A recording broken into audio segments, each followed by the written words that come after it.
La Sandra és un dels 154 estudiants de tercer i quart del grau en Educació Infantil de la FUB, que aquest dimecres han començat les pràctiques en escoles i llars d'infants coincidint amb l'inici de curs.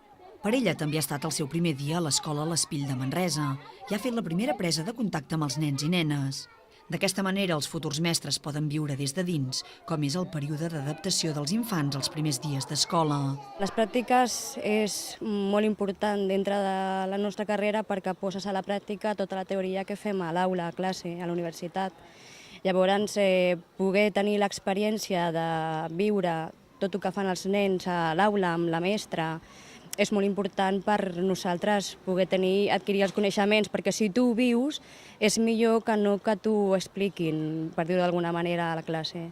Pels centres escolars, el fet de tenir aquests estudiants els primers dies de classe també els va molt bé perquè suposa un reforç de les seves plantilles.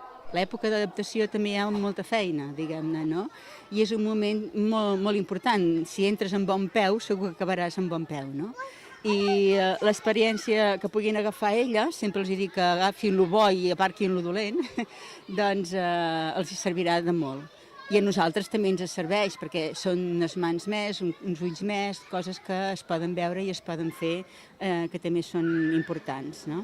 Aquest curs, 27 escoles del Bages, l'Anoia, el Berguedà, el Barcelonès, el Vallès Occidental, el Solsonès, el Baix Llobregat, Osona i el Garraf, tindran 54 alumnes de tercer d'Educació Infantil de la FUB fent pràctiques. 100 alumnes més de quart les faran en 46 escoles i llars d'infants. Per primer cop també hi ha 2 alumnes que fan les pràctiques en una bressola a la Catalunya Nord.